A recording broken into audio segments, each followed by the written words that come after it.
Welcome to The Network, a modern podcast version of the Negro Motorist Green Book. I've had the chance to interview some of my favorite people. Every episode is designed to help our community navigate the funky four corners of life. We are here to help the physical, mental, spiritual, and financial health of Black people living in and traveling through America. Subscribe to The Network. You never know. You might need it. Who is, I think he's in Missouri now. I want to say he's the Department of Ag at Lincoln University in Missouri. But I had him on, and we were just talking, about agriculture and, the extensions and, I know about the Black farmers and how they've been discriminated against and all of that stuff. So, okay, here we go. You ready, Charlene? All right, here we go. In the words of the great, if not punctual, Lauryn Hill, how you gonna win if you ain't right within? So today I got a guest. Listen, y'all, I got friends in high places, and we're probably gonna talk about some things that aren't right. If not today, then they're definitely coming in the future. So without further ado, let me introduce you to my friend who is in high places. Dr. Charlene Sinegal-Decuir is the Keller Family Endowed Professor in History at the Xavier University of Louisiana. She teaches courses in African American history, including slavery and servitude, U.S. Civil Rights Movement, and hip hop and social justice. She has worked in the field of public history and been featured on MSNBC, the History News Network, and has been quoted in the New York Times and published a New York Times op-ed, as well as interviews by local news and radio media. She has written several articles. She is the chair of several different things. I told y'all I got friends in high places, and she's actually been on the podcast before. This is her second time, and I'm so glad she's back. Everybody welcome virtually, whether you're listening to this podcast or you're watching on YouTube, Dr. Charlene Sinegal-Decuir. Homegirl. Hey, So good to see you. how you guys doing? It's so nice to be back, Mike. Thank you for asking me back for the second time. I'm sure we're going to have a great conversation. Yes, definitely long overdue. But like we were talking, we have busy schedules. If we don't write things down or put it in our notes, it's not that we're gonna forget. We're just gonna keep remembering to do it. So long overdue. But I'm so glad you're here today. All right, Charlene, we dive right in. We don't waste any time here on the network. So the first thing we're gonna do is give flowers. So we don't wait to give flowers. When people have left this earthly realm, we want to give them their flowers right now. So who would you like to give flowers to today? My parents, both of them, my mom and my dad, for the sacrifices that they made to make sure that me and my three sisters would be successful or as successful as we are today.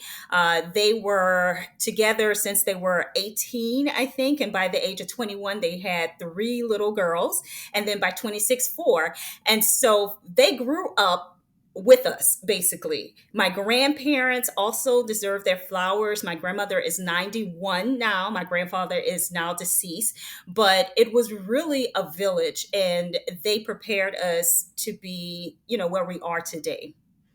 Strong values. So flowers to them. Flowers to them. Listen, your parents did a great job. You and your sisters are outstanding, phenomenal women. Right out of Wine Alley, USA. They don't know nothing about that, though. They don't know No, nothing they about do that. not. They do not. Okay, Dr. Decuir. So, why is it that you do what you do? What is your why? My why has not changed from the first podcast that we taped. I teach because I have a passion to educate our young youth. I have a passion to let them know that they are somebody, that they matter, that their story matters, that no matter what struggle they think that they're going through, we've always been a struggling people, but we've always overcome. And so my why is to show them that throughout history, we have always overcome and that we can continue to overcome if we are united and work together. So that is my why. I love teaching. I have been pulled a lot lately out of the classroom and more into the administrative side. And I struggled with that for a little while, only because I love the interactions with the students. I was Teacher of the Year back in 2021 for Xavier. So that is a huge accomplishment for me, and it meant so much to me. Thank you. And so to be pulled in the administrative side and out of the classroom has been pretty hard. But I'm also realizing that now I have a seat at a different table. And so I may not be teaching the students, but I am creating something that's going to be lasting and something that they and their children will, come to Xavier and be a part of. So you got to look at it, the glass Yeah. is always, full. Yeah, that is actually good. So two things as a educator, not on the level that you are, but as a high school educator, one of the things that I see, and it sounds like this may happen sometimes as well, on the collegiate level, in your case, is when teachers are excellent in the classroom, sometimes they get pulled out. Right. So I think that's the glass half empty side. But like you said, the glass half full side is now we get to sit at a different table. Right. And then we get to multiply our impact. You Exactly. We know, get to create. right, right. So I think that's a really good thing. So I'm excited for you Thank and whatever is next for you because um that's awesome. That's awesome. So first let me say congratulations, all right, on that Teacher of the Year award. And you said 2021? Yes, that was 2021. Okay. So, now especially now that they're pulling you to the admin side, they see what you have to offer. So I'm incredibly excited for you. So I want to ask you this question. And this is probably before I ask the question, let me ask this. So socioeconomically, what is the socioeconomic makeup of students at Xavier University in general?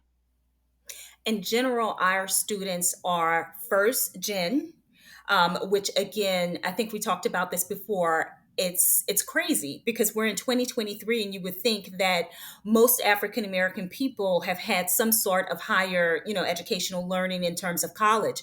But a lot of our students that are coming in are still first gen college students. They are in need of federal financial aid. A lot of them are on scholarship. Those who are not on scholarship, they tend to work and they try to put themselves through college, and it can be, of course, very hard working two jobs and so on. So it's still pretty much the same as when I was, an undergrad at Xavier University, because I remember my parents, they both worked two jobs, to put myself and my sister through Xavier University. And my twin sister was at UL at the time, and my little sister was in Catholic school. So the same things you see going on at Xavier. So the social economic makeup is that of, I would say, middle class, lower middle class, students and people who are trying to change their social economics for the future.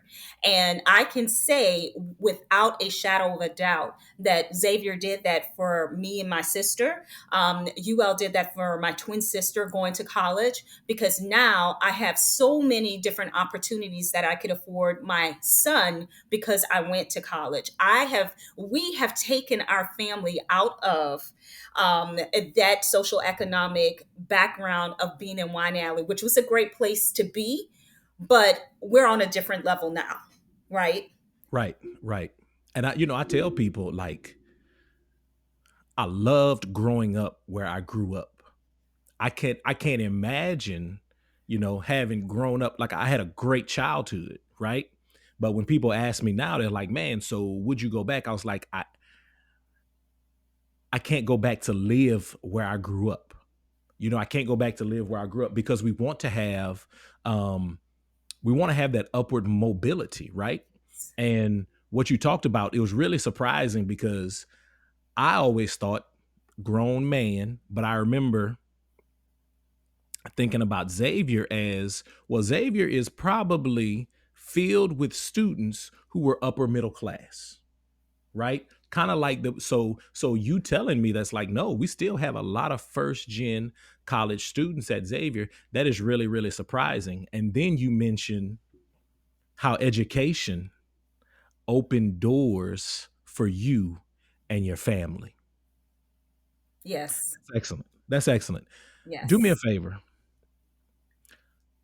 Talk a little bit more about that from your perspective on education and how education can help our community be upwardly mobile.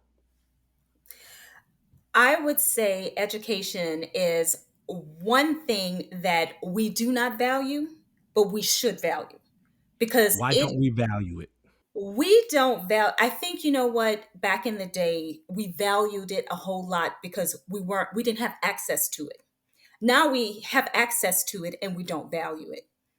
And what the culture is doing now, and some of the young adults, is they're seeing the fast life, they're seeing the, the athletes and the stuff, right, all the stuff, and they want it fast, and so they're not valuing an education. So for somebody to come in, and for instance, you might see me walking around with a designer purse or bag or shoes or whatever.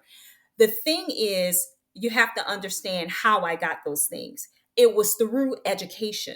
So there's a different path that we can take through education to get those things, but you have to value the education first. And you have to be, there and centered to understand what's going on. And I think a lot of it is that mainstream media has fed the African American community a lot of garbage that we accept, and we don't question. We should question. We should sit there and listen. We should look at the history of Black economics and Black business ownership. We should value that more than valuing the car you're driving or something of that sort. And also value the struggle of how you got there. My mom always said you can't idolize something that somebody else has have because you don't know how they got that, right? What means. Yeah, Wow, you said so much good stuff right there. You said, value the black economics. But then you also said, man, value the struggle. And I think so many of us, I'm not just going to, pin this on young people today. I think it's, even people in our generation um don't value, like, we don't want to struggle, right? Like, we don't want to struggle, but without, struggle, there is no progress. it's Let me hard say to this before struggle. yeah, let me say this before I forget. So, you talked about the mainstream media and the things that they're pushing. I saw the other day on, just kind of scrolling through social media, it said it was the first McDonald's commercial that was marketed towards black people. And then there's the mother-in-law, and she's looking at her daughter-in-law, like, why haven't you cooked breakfast? They're getting ready to go to church. And she's like, why haven't you cooked breakfast? And she's like, listen, basically, I don't have to cook breakfast. We're going to go to McDonald's, and we're still going to be on time for church, right? So this family, the husband and his wife and the husband's mom and the child, they're at McDonald's, and they're eating this McDonald's breakfast before they go to church, right? And it's got it's kind of got the gospel music going with it. And I think the year was like 1979 or something like that. And I was just like, wow, wow. I wonder how many billions of dollars McDonald's generated through this commercial. You know, Absolutely. I saw that too, and I thought the same thing. And to put it, I think it was genius. Okay, first of all, I'm just going to say that McDonald's was genius in doing that because they yes. got African American people in the culture of church, Yep. and so on. So it was genius. But again, what is the value in it? It's really interesting how they do that to us, how they put those messages out there, even the subliminal messages that we see in commercials or in movies or anything like that, and we see that and we feed into it. So it's all about marketing. Yeah. Definitely marketing genius. Definitely marketing genius. Because I'm watching this commercial and I'm like, oh boy, they got us right there. And then of course that takes us into, so this week. So I usually don't buy, like food, right? I prepare my food at home, and then that's what I'll eat for lunch, dinner, whatever, right? Um, I didn't feel like cooking a couple of days this week, so I bought something. I was out in the morning, had to go do, had to go to work, do some things, some workouts, some trainings. Came home in the middle of the day. I was like, I don't feel like making lunch. I'll buy something. So I did that twice this week. And because I don't normally do it, I noticed that that was all I ate the day for that day. That was the only meal because I was literally full all day. And I was telling my wife, I was like, oh my goodness. I bought this for lunch. I've been full all day. Imagine, and I'm an indirect connection to this McDonald's commercial, but I'm thinking about, the health of Black communities, right?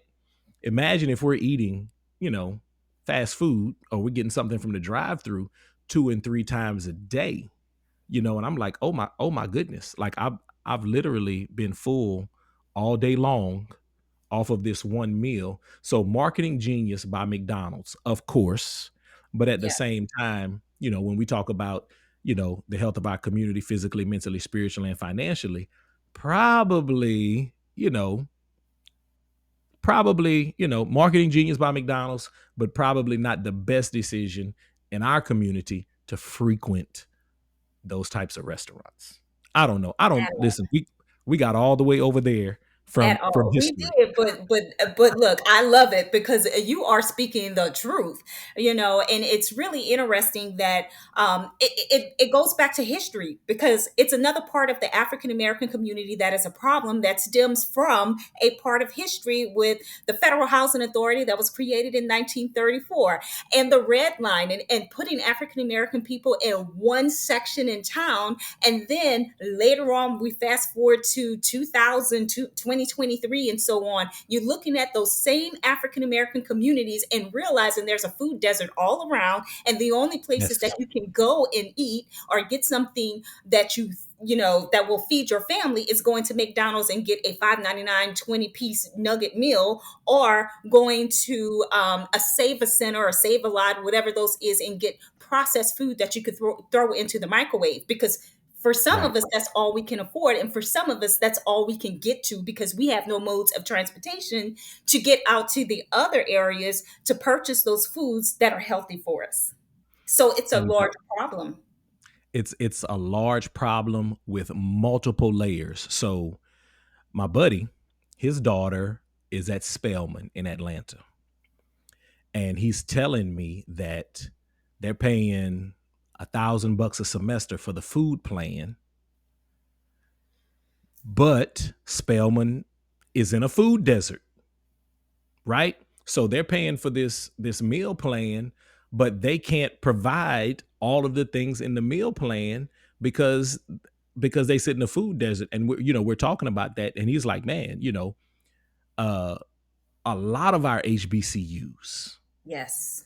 sit in these food deserts. So Xavier too. which is, oh my goodness, Our big students, problems. our students in SGA, they did a great job at bringing that to the attention of the president and the board, and that has since changed. We had Sodexo, now we have Sodexo Magic, which is Magic Johnson's division of Sodexo, and so they Okay. bring in a little bit more of the fresh food, so students could have options of salad and greens and so on, and not so much the processed food as a pizza or a burger, right? So now there are a little bit more options. Another thing that our students did with the SGA was that they opened up food pantries across campus. And so if students are unable to go to the caf, or they don't want to eat that food, they can go to the food pantry and get something for free. Might be a banana or fruit or something like that. But so they're creating those options within the university and within the culture. We also have a garden at Xavier too, in Gerktown, where we are growing food and giving the food to the residents and also bringing it on campus. So there are ways that we can change those things. We just have to, all work together and collaborate. I love it. I love it. So let me go ahead and put this in the atmosphere. I don't know when, but it will happen in the next 18 to 36 months. But I'm coming down to Xavier, right? And because I need to get some live footage, with you. So I'm not going to say the next time I interview you, but our in-person interview, I'm coming down to Xavier, because two of my favorite podcast interviews are you and then Dr. Brian Turner, who's in the Department of Psychology. So Yes. I got to come down there and see y'all Come on because down. I know there is good stuff going on down there at Xavier. So let me do this real quick. Let me do my commercial. All right. So for those of y'all who are listening to this podcast, if you're listening, Spotify, Apple, Google Podcasts, wherever you're listening, do me a favor, like, subscribe, share. If you are listening on Apple, man, give us those 5 stars. I truly, truly appreciate that. And then share it with somebody. If you are watching on YouTube, I need you to hit that thumbs up, right? That's that like. I need you to hit that subscribe. And then I need you to hit that little bell so that you can get notifications so that every time a new episode comes out, you're automatically notified. So y'all do your boy a favor and like, subscribe, get notifications, and share. I truly, truly appreciate it. All right, Dr. Decuir. Very distinguished curriculum vitae. Did I say that right? Yes. Um, so a member of the New Orleans Tricentennial Symposium Committee, the New Orleans Public School Board Renaming Committee, the Louisiana Civil Rights Trail Site Review Committee, chair of the American Historical Association Nominations Committee, and served on the Committee of Minority Historians, a board member for the Louisiana Endowment for Humanities, Supreme Court Historic Society, chairs the Helis Foundation John Scott Center, awarded Andrew Mellon Grant to create the African American and African Diasporic Cultural Studies major at Xavier University, and on and on and on. So before we get ready to pivot and do a couple of other things, how important is it? So Josh Lyons that we went to high school with, okay? I'll never forget this. I'll never forget this. I remember Josh saying, man, what I need to know history for. I'll never forget him saying that. We're like teenagers, right? We're like teenagers. But I'll never forget him saying that. But I want to ask you, for us in our community, people of African descent, no matter what part of the diaspora we, we claim, what's the importance of history for us? I always tell my students that we have to know our history to understand our strength as a community. And it is extremely important for us to understand where we came from so that we know where we never want to be, so that we know it's more advantageous to work together than to be divided, so that we know that things have been placed in a society for us to fail, but to also know that those same challenges were there during slavery, but we overcame. And so it's very, very important to know that as an African American person. It's also very important to know the African American experience in American history. So not only our history, we have to know all of the history. And I say that because I feel that it is extremely important. I can go anywhere and talk about African American history, but I will be challenged on, well, what about American history? Well, guess what? African American history is American history. They go together because the Americans, did not build America. it was more people that built America. And not only African American people, we have to also be willing to understand other people's history and contribution to America as well. Asian American, um, Latin American people. So it's a broader discussion of why you should understand history. But again, in the rooms that I'm in, I could look, I could listen, and I could always tell and make the connections back to history as to who is ignorant and who understands. Whether it be a black person or a white person, doesn't matter. Yeah, that's good. That's good. So let me ask you this, because I am not very well versed here. So Australia, right? So the Brits started a penal colony in Australia, right? And we, the story that is told in US history and American history is, the story of the Pilgrims, right? They came this way in the world for religious freedom. That's correct? Or that's the way the story is told, That's correct? the way the story is told, just like the story about Christopher Columbus and how great he was when actuality he was a rapist and a murderer and a degenerate. Yes. Yes. Yes. So I often wonder, knowing that story about Australia, knowing the historical significance about Europeans ending up in Australia, they were criminals. I often wonder, like, man, what if, you know, these colonists were like criminals? You know, they were trying to get, now, good job, Great Britain, getting your criminals out of the United Kingdom, right? Good job for you, but bad for the rest of the world, because y'all sent y'all's criminals all over the world. But anyway, I just think about that, knowing the little bit of history about Australia that I know. I often wonder, man, I wonder if, there's more to that story about the the quote unquote founding of America by the Europeans that landed here. I wonder, let me say it this way, I wonder how many criminals there were. Yes, There, yes. because there had to be some amongst them.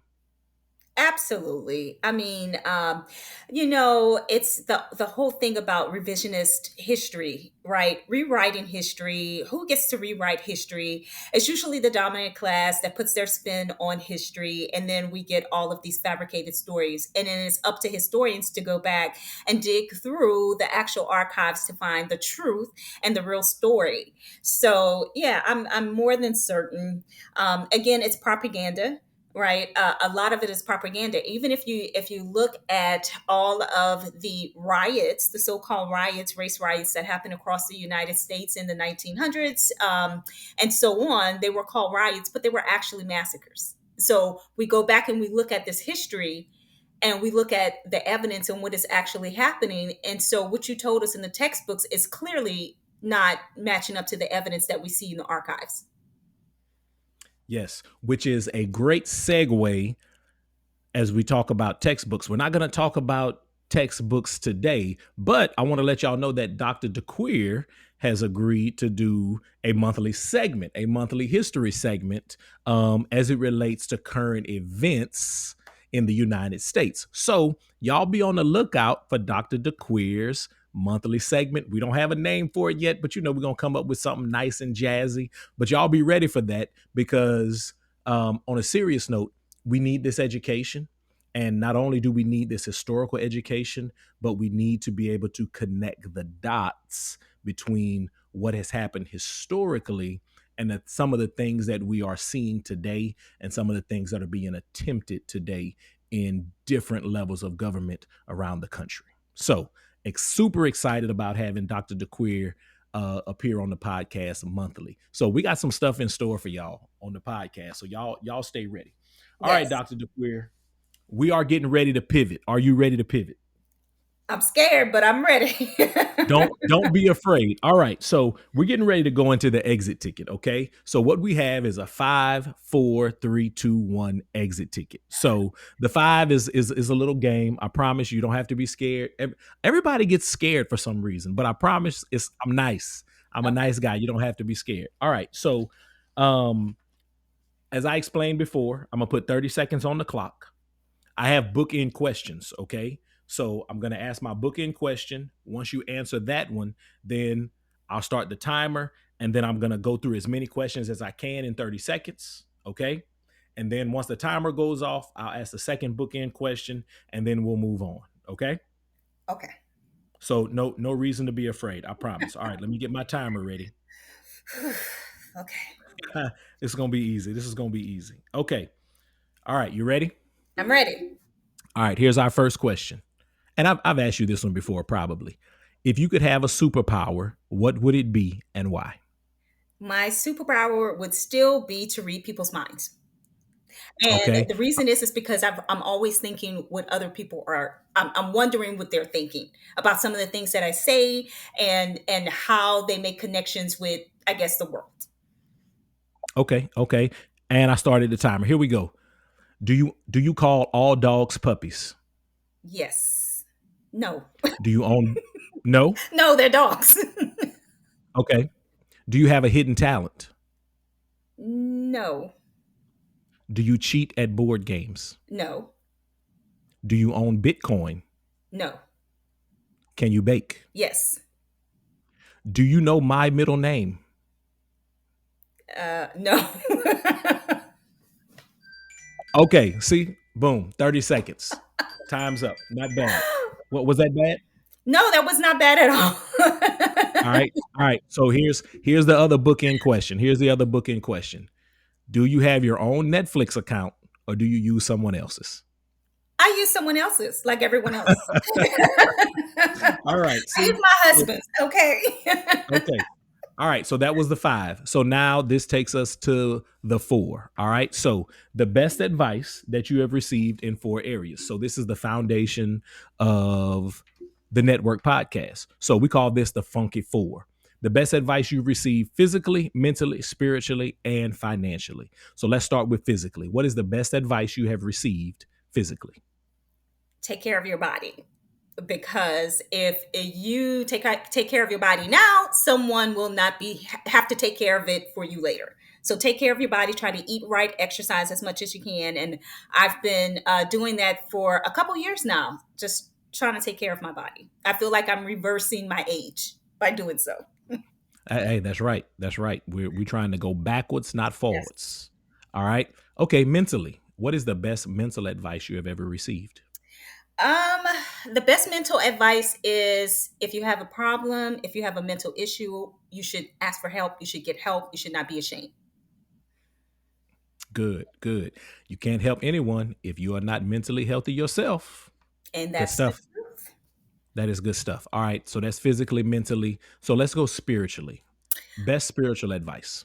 Best spiritual advice, my grandfather gave it to me. He said that God is everywhere and you can speak to him at any time. So I tell that to my mom all the time when she says, Charlene, you don't go to church a lot. I said, but it doesn't mean that I'm not spiritual. It doesn't mean that I'm not talking to God as I'm driving my car or at any moment throughout the day.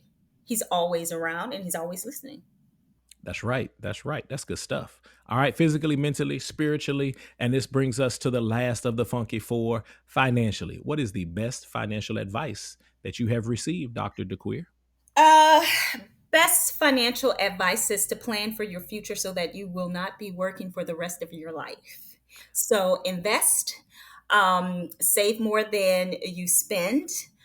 Make sure that you have some type of a plan that is going to get you forward in your older age, where your kids don't have to depend on you, and to where you could help them out. I want to be in the position, and I only have one kid, but I want to be in that position to be able to help him out when he gets older. For instance, if he gets married, I want to be able to say, here's a check to put, for your down payment of your new home or something like that. Things that my parents never was able to provide. Those are the things that I want to provide. And you have to be financially sound in order to do that. Right. And so I'm gonna go all the way back to where we were talking about education and how education has opened doors for us to be upwardly mobile socioeconomically. So also people, get a financial education. There is so much that, Dr. DeQueer just mentioned, things that our parents, because we grew up in the same neighborhood. So there were things that our parents were not able to do for us that we aspire to do for our children and grandchildren. But we have to make sure we get that financial education. So, shameless plug right here. Y'all continue to tune into the network because we're gonna make sure we bring more financial education here as well. And invest. Dr. DeQueer told you to save more than you spend.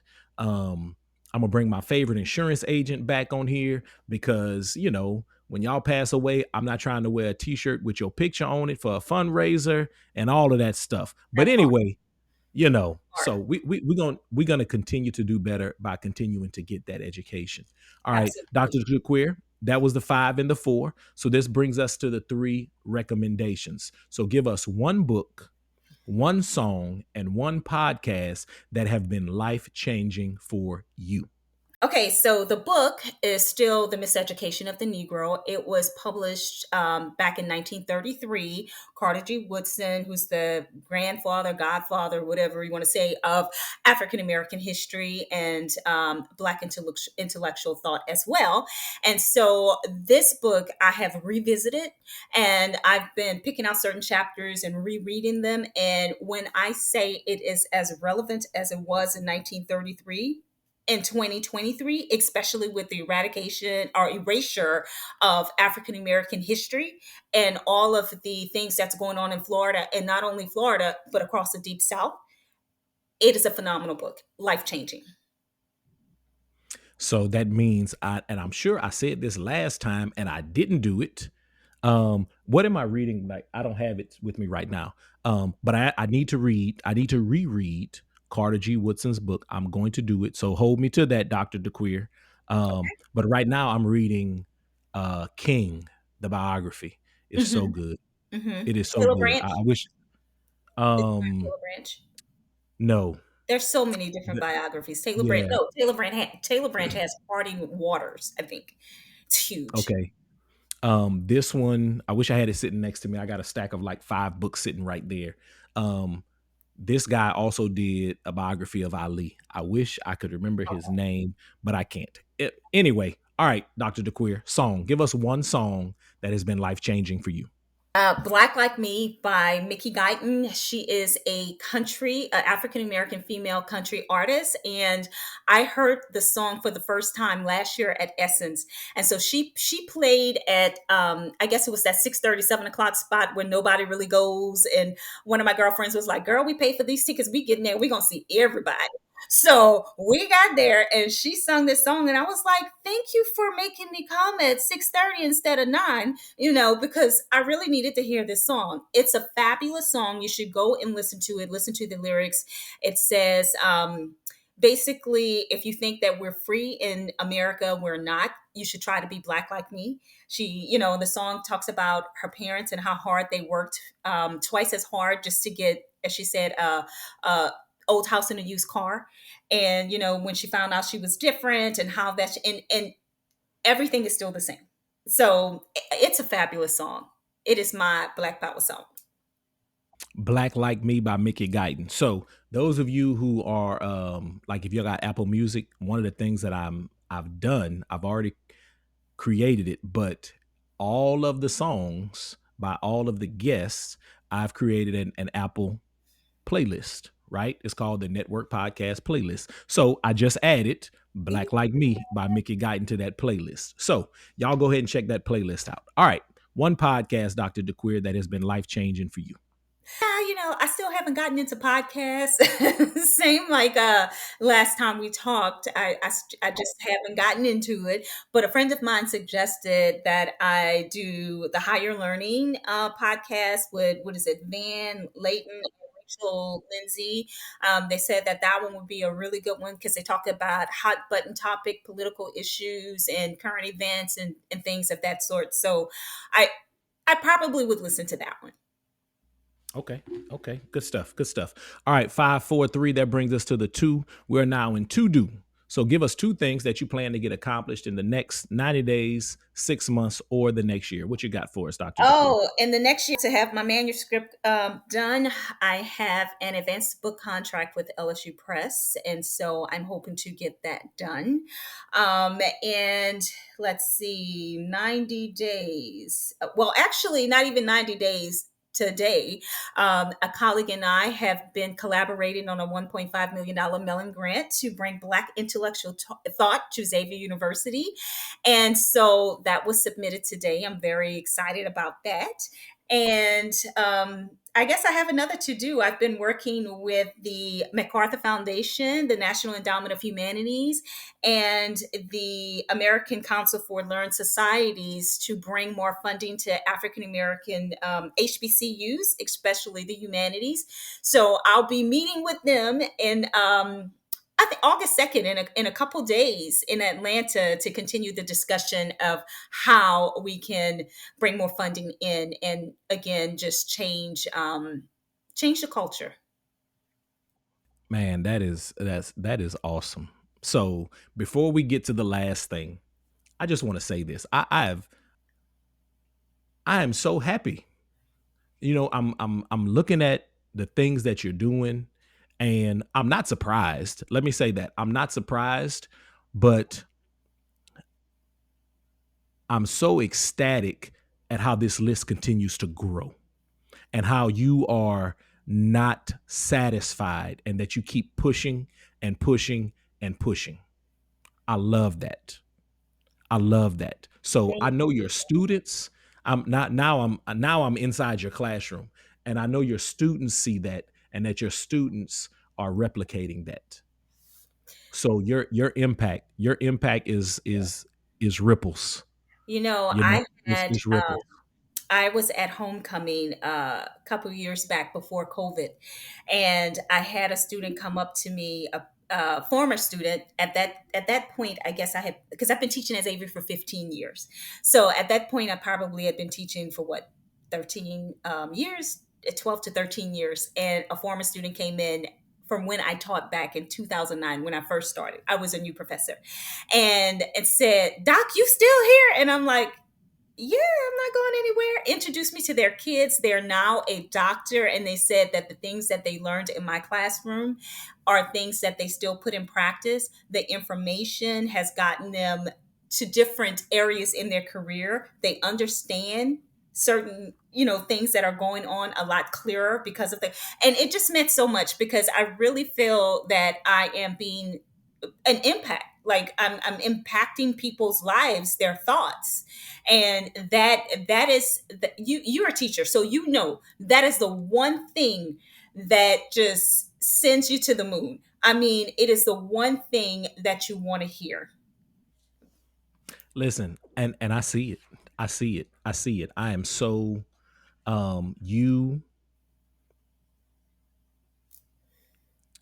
you are a pillar.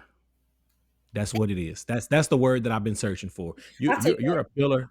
Yeah, you're a pillar of society, not just at Xavier University, but I'm glad that you're here. So, people who may never have known who you are, maybe they'll listen or watch and they'll get to know. So I'm telling y'all, if you're listening or watching, you are hearing from a pillar in our community. All right.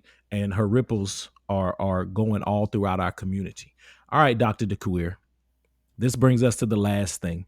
One piece of unsolicited advice that nobody asked for. We used to call this you didn't ask, but Yeah. now we just say, just one piece of unsolicited advice. Because one of the things that we do here on the network is we tell you things that you didn't ask for, but we Yeah. give it to you anyway. So what do you have for us? I have a lot of things, and I would say my number one is don't ever forget where you came from. It keeps you humble. It keeps you grounded. It keeps you knowing your why, and that is a big thing for me.